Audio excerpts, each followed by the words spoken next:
Crime against women has been on a rise ever since. However, during the pandemic, we observed that domestic violence took a sharp rise. Due to lockdown restrictions, the stress of being confined, along with financial constraints, it became very difficult for domestic violence victims to reach out for help. To give an overview on topic crimes against women, specifically focusing on a domestic violence, we have interviewed a lawyer, police constable, psychologist, and a student. What do you think are the factors that are giving rise to the crime in the present pandemic?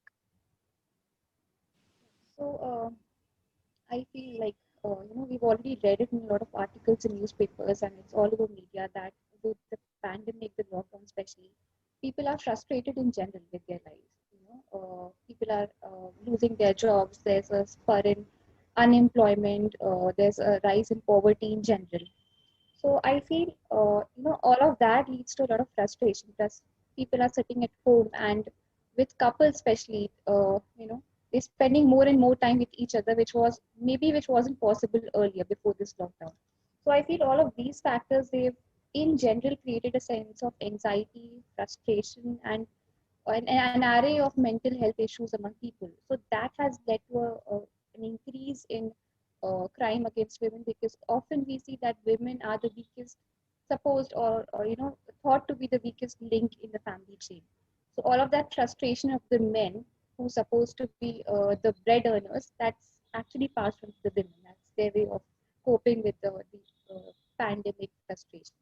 So I think that is one of the major factors which has led to an increase in rise of crimes. People know that there are laws made for them, but they do not know how to use themselves, get themselves safeguarded from all these crimes. So I think starting with the basics, we have a lot of laws like we have the Indian Code of Rights with which defines various crimes against women. It could be molestation, rape, or dowry death, sexual or cruelty in general. Then we also have specific acts which deal with very particular crimes, like we have Prevention Against Domestic Violence Act. So all these acts empower women. They give women a lot of rights. They can pursue their rights and go to the nearby police station, or in case that is not accessible, they go ask help from any of the help centers which are available, or say the NGOs which are available to them. So the normal course would be go to the station and file a complaint there, and the police will take care of the matter thereby. But we see that in cases of domestic violence, especially, or in cases where marriages are involved, families are involved, women in general, they would be really hesitant in going out there and reaching the police station because the family reputation and everything which is involved. So in that case, I think as a woman and also as a lawyer, I feel they should reach out to someone. It could be their family members, it could be an NGO, it could be anyone they feel could help them at that. Their neighbors, in case they think the domestic violence, physical injuries, and all of that, they could reach out to anyone they feel could. Uh, Recourse should be taken in whatever manner possible, whatever manner the victim feels is possible for her. I think help should be sought out. So the first thing is just to seek help from wherever possible. You must be dealing with a lot of patients who must have reported that domestic violence is creating a lot of ruckus and mess in their life, right? So, what is their opinion? Like, what do they feel are the reasons behind this during the lockdown? Yeah, so the people that I have spoken to have said that one, like the patriarchal values that we find in our society, so it's almost like males feel that they have a right to abuse, and that the acts of domestic violence are justified. So they feel that now that there are so many pressures, they feel like there's the lessening of pressures or the stress to say ki kisi aur pe nikal do. So this is one reason where they take out their frustration. The other reason is that they feel that they can get away with it, or it's almost permitted in our society. And when there is no consequence to such inhumane acts, then it only reinforces these acts. Therefore we see more of this violence happening. And the third is about male dominance and power. So we've seen in the society that we exist in that with dominance comes power, and this whole concept of male ego and how they need to satisfy it, since they don't have many other outlets during the lockdown. This is one space where they're getting the chance to exercise their power. As a psychologist, how would you suggest your patients to deal with these domestic violence? So, we offer very specific support to the people who reach out. One is, we find support and resources in terms of telephone numbers or any social services they can reach out to. So we connect them with social workers. The second is we also provide them or connect them to legal services in terms of any laws regarding protective orders or restraining orders, which are particularly involved in empowerment of women.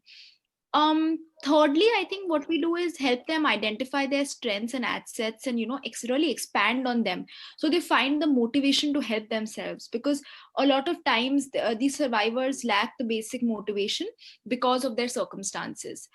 I think most importantly, what we also do is build a safety plan with them. And what I mean by this is, let's say if there was any act of violence, we put a plan into action. So, if it were to happen, what is it that the survivor can do if it happens again, or if they decide to leave?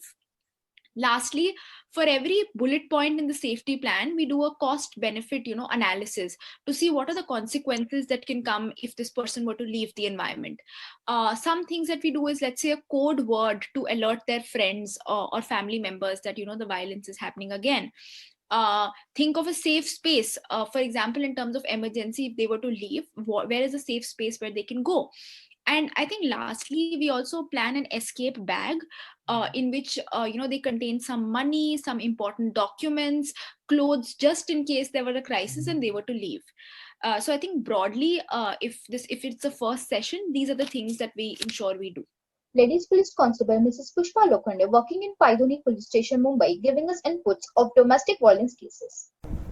दोनों भी समझदारी से लेंगे तो हिंसा नहीं होएगी, लेकिन एक तो ऐसा रहता है, नशा करता है उसका आदमी, फिर बीवी बच्चे को मारपीट करता है, फिर सब पुलिस स्टेशन तक आते हैं लपड़े उनके, फिर हम समझा के उनको समझा बुझा के शांत करते हैं कि बाबा ऐसा मत करो, जो भी है आपका कोर्ट में दाखिल करो, अगर आपको डिवोर्स लेना है, रोज रोज का ऐसा नहीं चाहिए, अपनी अभी भी है तो समझदारी से लो, एक दूसरे को समझना चाहिए आप लोगों ने।